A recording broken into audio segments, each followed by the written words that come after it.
Hey, I'm Jake, and today I am inking this drawing, and I'm talking about 30-day challenges.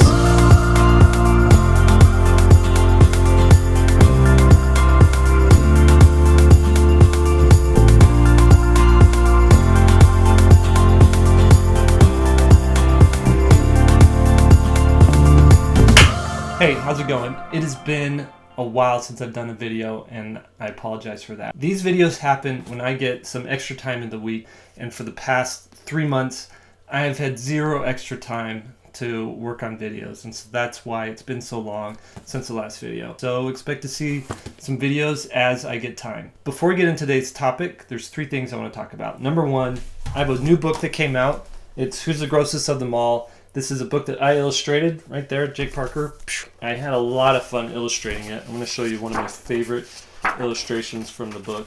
Look at that. That was a lot of fun. It was all done in ink, and then I colored it in Photoshop, and I'm really proud of it. So if you have a kid in your life who likes books, this is a good present. Number 2, I get asked all the time, what tools are you using? What pen is that? What paper are you using? What software do you use? I'm happy to share that information. I'd love to share it. I want everybody to know, because I myself love to know what other artists use as well. It just gets exhausting to respond, because that's so much, and I don't have time to devote to that. So what I did was I made a page on my website called mrjakeparker.com/tools. You can see every pen I use, every pencil I use, all the products that I use to do everything that I make. Check it out. It's good stuff. And there's links there to where you can buy each one of those on Amazon. All right, cool. Number 3, and this is the last one. I partnered with a company called Art Snacks. Here's their logo. It's kind of cool. Little pretzel with a pencil. What these guys do is it's a subscription box service only for art supplies, and you subscribe to it, and every month you get a box with a couple of pens or pencils or brushes or something in it. And they do these special collections a couple times a year, and they wanted to do an Inktober special collection. It'd be a little bit more pricey, but it'd be full of Inktober specific art supplies that you could get at price or cheaper than what you could get on Amazon. And what we did was we worked together and created a nice little set of pens and brushes and ink, and it comes with a sketchbook, and it's a nice little package that you can get well before Inktober to get you all ready for Inktober. I think it's cool. If you're into it, if you don't have any Inktober art supplies yet, this is probably the best thing you could do to get up and running. You don't have to go out and pick anything. It can just be shipped right to you. artsnacks.co/Inktober.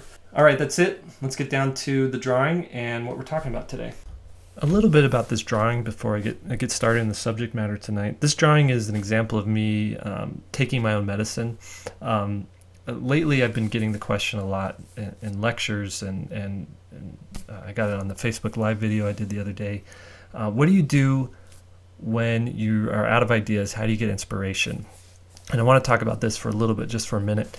And the answer to that question is this. When you create, you're using creative capital that you pull from your creative bank account.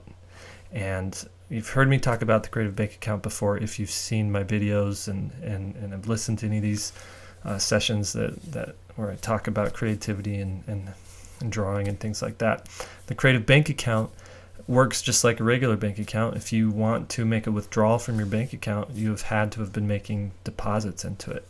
And the more varied and eclectic your deposits are into your creative bank account, the more creative your creations are going to be, whether it's something you're drawing or something you're photographing or something you're building or making or writing, things like that. And so filling your creative bank account, most of us have somewhat of a narrow focus of things that we like.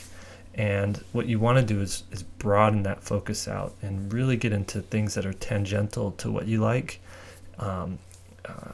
different genres of movies and books, going to different places that you haven't been before, visiting parts of your city that you don't normally visit, talking to people and types of people that you don't normally talk to. All of these things broaden your scope and that vision that you have, and what you do, and the way that creativity works and how you really come up with creative things is you take these different things that you've learned and experienced, and that's your creative bank account. It's everything that you experienced and everything that you consume, visually, auditorially, all those things. And you take all these things, and the more varied they are, you put them together in unique ways, and that's where creative ideas come from. So let's say, for example, you're on vacation, you're far away from your home, you're visiting a restaurant, you're eating food that you wouldn't normally eat, and you have a waiter that is waiting on you with a really interesting accent. Maybe you talk to them a little bit, and you've got a really interesting backstory from their life, and you combine that with maybe you went to the library, an actual physical library, and as you were going past, going to the art books, you passed the architecture books, and you see some really strange architecture. You're like, wow, I never knew something like this existed, that these people design these types of things. And so you have that. And then you combine that with, perhaps you're visiting a part of your city that you haven't visited before, or you're walking downtown and you see a new antique store show up. So you pop your head in there and you look around and you see some crazy old antiques, a lamp, or there's an antique store in my town here where I'm at, and I peeked in the window the other day, and they have a full-sized taxidermied ostrich. I'm like, who makes one of those? And it was so bizarre, and I want it so badly. I'm sure it's way out of my budget range, but you take these things and you combine them. So you take your waiter from your vacation at this strange restaurant that you went to, and you combine him, you make him into a character. Maybe he's some sort of, his personality is some sort of ostrich thing, and you combine that with this architecture book that you saw in the library when you were there.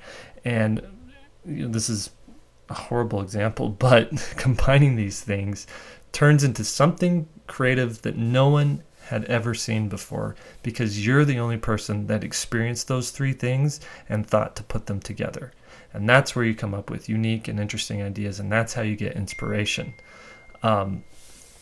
So going back to this drawing that I'm working on, this was myself taking my own advice as far as what I need to do to get inspiration. And I was sitting there trying to draw, and I didn't know what I was going to draw for this. And I thought, okay, let's just pull some things together. I had recently, while I was on vacation, I took the kids to a carousel, an antique carousel, and I thought, okay, let's combine, let's do some of that. Let's do carousels with children, but then let's stick them in some stark environment, and let's turn that carousel into some machinery, because I love drawing machinery. And what I think I came up with was something a little unique, something I wouldn't have normally drawn, just by adding a couple of different elements. And I think it's something that might have only come from me because of the experiences that I have. That's, I think, creativity, and that's where it goes. Now, let's talk about the subject at hand. What I want to talk about today is doing a 30-day challenge. And I'm sure some of you are like, oh, these are way overrated, but I want to make the case for them because I think they're extremely valuable. A couple months ago, I was on the svslearn.com forums reading, and I like going on there sometimes. People share their artwork there. They get feedback. I like to give feedback on artwork there from time to time. When I have time, I go there. And one person said, they titled their thread, Creative Slump, Help. And they said basically that they hadn't been able to create anything in months, 5 or 6 months. And they were like, I don't know how to get out of this. And I responded with what I thought would be a good way to get out of that. And that's by doing a 30-day challenge. And this whole session that I'm talking today is based off of the reply that I gave that person. And I don't know if this is the best solution. I know it is a solution. And the reason I think it's a good solution is because I've heard so many people either email me or tell me in person that doing Inktober, which is a 31-day challenge, doing Inktober completely got them out of whatever artistic rut they were in. They hadn't been drawing for themselves. they hadn't been drawing at all, and it got them into doing creative things and making creative decisions daily, and really upping their game as an artist. So I don't think it was Inktober specifically that broke them out of their rut, but I think it was the act of doing a limited month-long challenge that really helped them to get back into the groove of creating. And a 30-day challenge doesn't just benefit those who are in a creative rut, who haven't been creating and want to know how to get back into it. A 30-day challenge actually benefits two other groups as well. So the first group is artists who are in a creative rut. The second group is artists who may be creating just fine, doing work every day, putting stuff out there, but they've plateaued. And they know they've plateaued, and they feel like they just don't know how to get to that next level. A 30-day challenge can offer that creative boost to get yourself to that next level. And then the third group is people who are completely new to it, who haven't ever done the thing and want to do it. And 30-day challenges don't, I'm talking a lot about drawing challenges here, but they apply across the board to anything new you want to pick up, from changing your diet to exercising to trying a craft to a sport or something like that. A 30-day challenge and can give a person the boost they need to either have a full understanding of how to do this thing, how to level up, or how to get themselves out of a rut that they may have been in. And the reason I think that works, I think the reason that it gives you that boost is because of 5 different things. And I'm going to list those 5 things right now, and then I want to unpack these ideas and get into them a little bit more specifically as we go throughout this session. But first, these 5 things are, the reason this 30-day challenge thing works is because, number 1, it forces you to work within constraints. Number 2, it gives you a system of accountability. Number 3, it actually has a way of imprinting habits on you. Number 4, it teaches you how to work with macro goals and micro quotas. And number 5, I think it strengthens your brain. There's actual mental growth that happens in the span of these 30-day challenges that you take on. All right, so let's talk about these one by one. The first thing is constraints. If you look at Inktober, for example, Inktober is based on doing an ink drawing, a drawing in ink for 31 days for the whole month of October. And you could draw whatever you want, but you have to draw in ink, and that's the constraint there. There's a couple of other drawing challenges. There's bunches of them out there. Just maybe do a Google search for drawing challenges, but a few off the top of my head are Inktober, obviously, March of Robots, which for the month of March, you draw a robot every day. There's November. For the month of November, you draw a dinosaur every day. And these are all about those limited constraints that you have. So Inktober is about just drawing in ink. March of Robots is just drawing a robot. And November is just doing a dinosaur. And the reason I think you want to limit it to these specific constraints is because you start eliminating options and of where you can really complicate it, and it allows you to focus on just the creation of something. Okay, there's other different kinds of constraints. So Inktober is about the constraint of what medium you're using. November and March of Robots is a constraint about subject matter. There's a constraint about how much time. That's another constraint you could put on it. You could do a challenge called the 15 minutes a day challenge, and it's for 15 minutes every day I'm going to do a drawing. So it's just a 15-minute drawing. There's also the constraint of style. You could say I'm going to do a month-long challenge where I just draw in this style, and it could be that you want to change your style. You may be stuck drawing in anime and you want to try drawing in a more realistic style, or you may be in a more realistic style and you want to just learn how to do a more cartoony style. So style is another constraint that you can do. So five constraints here that you can work within are time, style, subject matter, and then medium. That's 4. Okay, the four constraints. Okay, those. And really the thing with constraints is more options lead to more opportunities to get frustrated, and frustration leads to loss of interest in it. You don't want to do something that's going to frustrate you. When you start eliminating all these options, you get right down to the crux of it. You could say, okay, I got to draw a dinosaur, so you don't waste any time thinking, what am I going to draw today? Okay, now it's a dinosaur, and you can live within that world. Okay, you don't, if it's the medium, I'm going to draw an ink today. You don't have to figure out, okay, well, am I going to use this pencil? Am I going to use these colors? Am I going to use whatever it is? You just know I got to pick up this pen and I'm going to draw with this thing. So that's constraints. Second one, accountability. Okay, once you start something with a specific endpoint, like 31 days for Inktober, or a 30-day challenge, anything like that, you have a built-in motivation to get to that endpoint.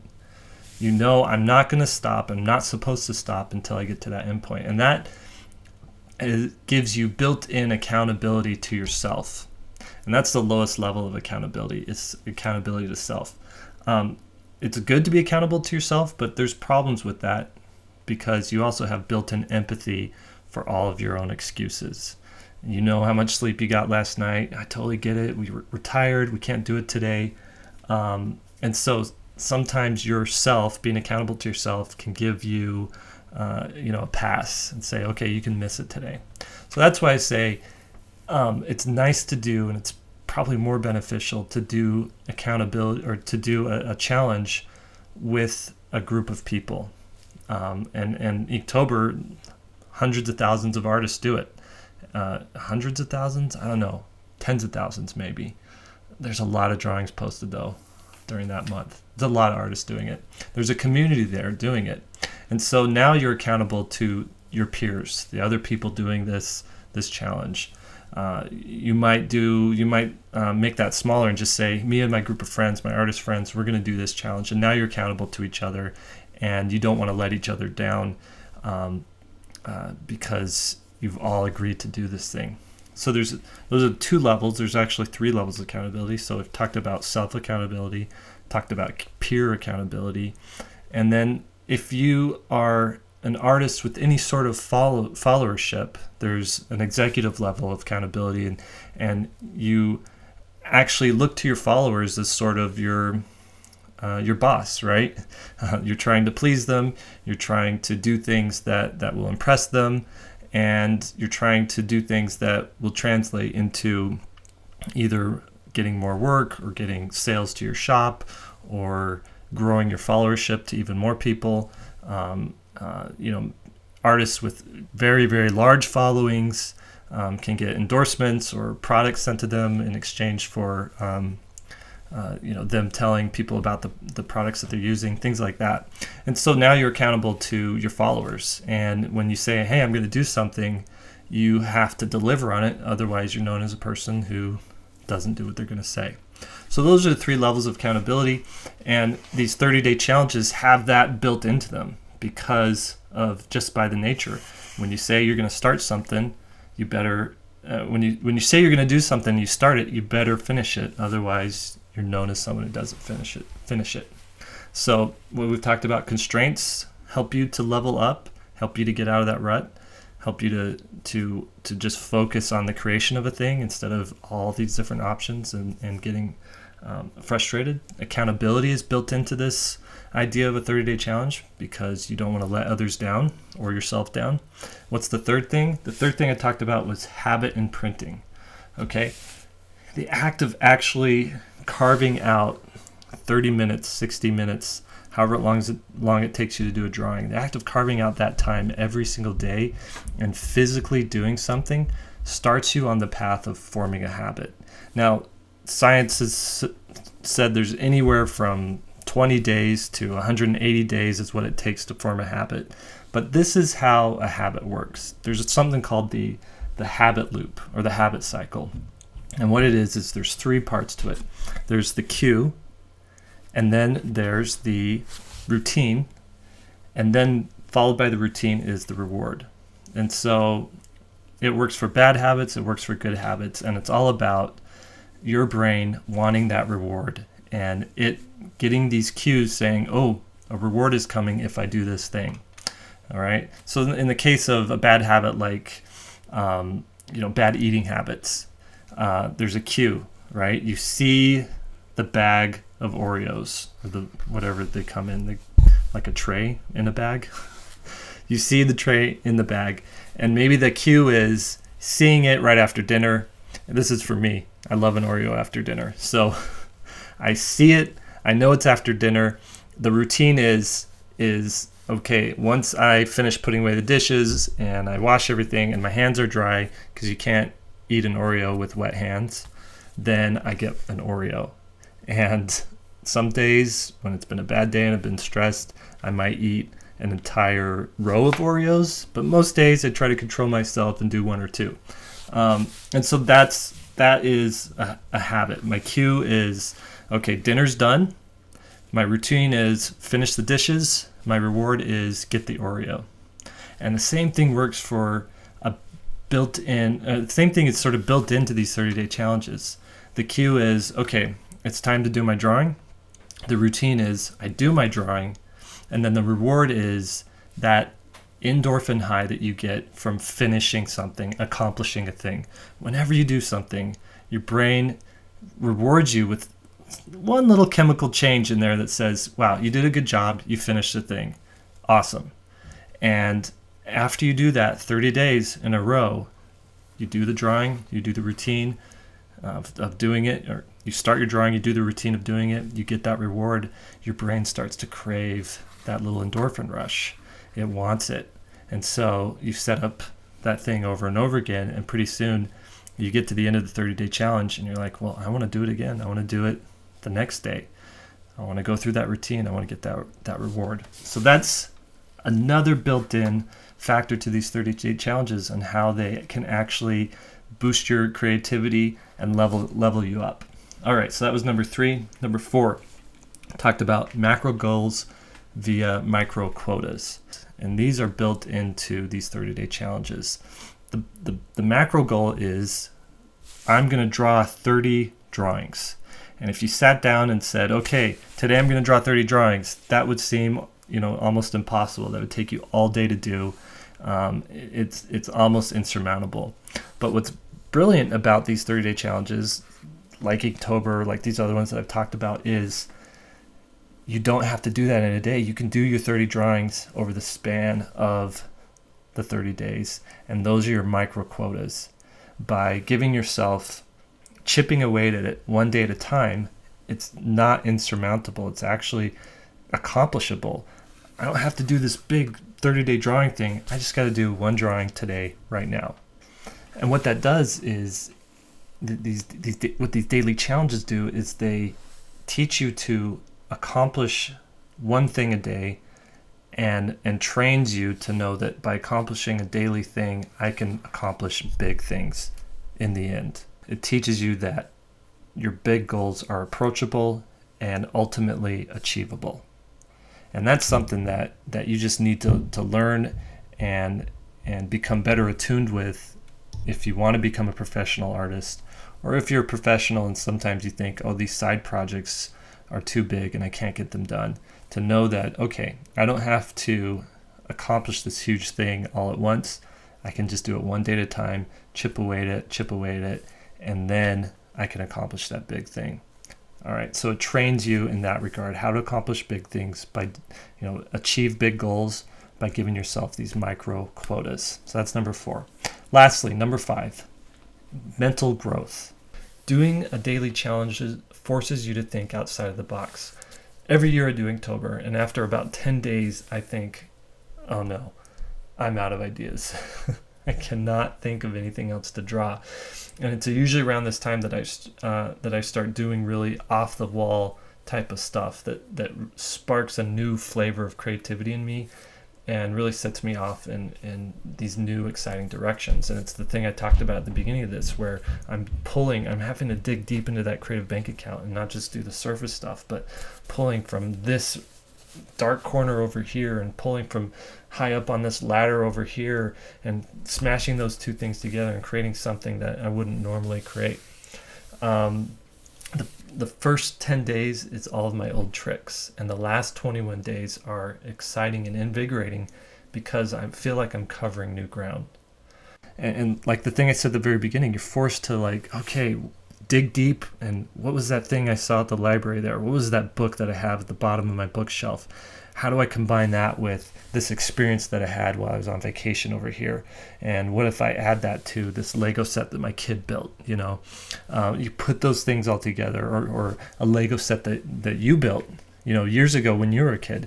You put those three things together, and now you're coming up with really creative stuff that were not your go-tos in day 1 and day 5 and day 7. All right, so let's review these 5 things. Constraints: when you limit yourself, you force yourself to get right down to being creative and not wasting time figuring out what you're going to do to be creative. Number 2, accountability. When you're accountable to others and to yourself, you're more likely to finish a thing. Number 3, habit changing. What this does is the act of actually doing this day to day develops new habits and gives you these rewards that your brain craves and wants and basically tells your body, do this thing so I can have this reward. And then goals. Number 5, goals teaches you how to accomplish big goals by chipping away at them one piece at a time. And then number 5, like I just talked about, mentally, it pushes you mentally to come up with ideas that you wouldn't normally come up with. And I should add to that, the things that I've created in Inktober have gone on to have lives after Inktober. Ideas that I've come up with, and I've used Inktober to just come up with different ideas. I've used Inktober to flesh out ideas for properties that I've already been working on, and I've come up with things during the month of Inktober that I don't think I ever would have come up with outside of that, because I was forced to think creatively and to come up with something new every day, and not to just rest on the ideas that I would normally go to. All right, so those are the 5 things. Okay, so those 5 things, those are the reasons you want to do the 30-day challenge. Something like Inktober, something like a challenge that you just give yourself. Inktober's coming up in October. It's still over a month and a half and away, and it's something you can prepare for and get ready, but you don't have to wait to do that. You could give yourself a 30-day challenge right now. Just pick one medium. Maybe you're going to do ink, maybe you're going to do watercolor, maybe you're going to do something in pencil, or maybe you can do a digital drawing every day. Then tell your friends, your peers, that you're going to do it, that you're going to create one piece a day in this medium for the next 31 days, for the next month, and then start posting those things online. That's how you do your own challenge. And the first 5 drawings for this thing, the first 5 things you create, they're going to be bad. Maybe the first 10 things are going to be bad. Maybe all 30 of them might be bad. But this isn't about creating awesome art. This is about forming positive drawing habits and busting yourself out of this creative rut that you're in. This is about leveling yourself up. This is about maybe breaking into drawing. If you've never drawn or created before, maybe this is maybe you're new to watercolor, or you're new to this medium, and you've never tried it before. This is about getting comfortable with that and getting confident with it. Okay, I want to do a couple tips here to help you do this challenge. Just some advice that I have. Number 1, and these are just 2 tips that I have, but I think they're extremely helpful. Number 1 is create behavior chains. Okay, behavior chains are: when I do this, I do that. When I do that, I do this. And when I do this, this happens. Okay? What you want to do is make use of your current routine. Don't fight it. Like I was saying, there's a concept called if-then planning. So if this happens, then this will happen. And it's built around these environmental triggers that we use to let us know that it's time to act on something. When the thing happens, we do this next thing. So this involves, if you're going to fit this into your daily routine. It involves your daily routine. It involves picking a regular part of your schedule and then building another link in the chain by adding this new habit that you're trying to form. All right. So for instance, instead of saying, I'm going to draw every day, what you could aim for, and that's a lofty goal, but what happens is so many things happen in a day, you got too busy and you get to the end of the day and nothing has happened as far as your challenge. What you could do instead of saying, I'm going to draw every day, you could aim for this. When I finish lunch, I'm going to go do a drawing. All right, so that's your cue. I'm done with lunch. Then you add this into your routine. Now it's drawing time. And then when I'm done drawing, I can go move on to the next thing. And what you do is you rely on these contextual cues in your day to help you beat willpower. Instead of saying, well, I'll get to my drawing whenever I get to it, you now know, oh no, my drawing happens as soon as I'm done with lunch. That's my reward for finishing lunch. Or maybe my drawing happens before I eat lunch. Oh, it's my lunch break, time to do a drawing, and then I get to eat lunch. Figure out a way to fit that in there instead of just saying, oh, I'll make sure it happens at some point. Me personally, I like to do it first. I like to do my drawing before anything else because everything else in my day has to get done. And the stuff I want to get done can easily get pushed off to the end or postponed to the next day. By finishing the thing that I want to do first, I guarantee that it gets it done, and then all the stuff that has to get done is going to get done because it has to get done. All right, so that's one thing, create behavior chains. Number 2, eliminate screw it's. I forget who came up with the term screw it's, but I love it. Okay, trying to form a positive habit can be a fragile undertaking. It's really easy to break out of this habit that you're trying to form. So you need to eliminate any source of friction that may lead you to throw your pencil against the wall and say, screw it, it's not worth the effort, right? That's an screw it moment. So audit yourself and figure out exactly where things start to break down. How do things, what leads you to those screw it moments, okay? For example, I usually give myself 1 hour to draw something personal before moving on with my daily other projects. Like I said, I like to do it first thing in the morning, and I give myself a window of an hour.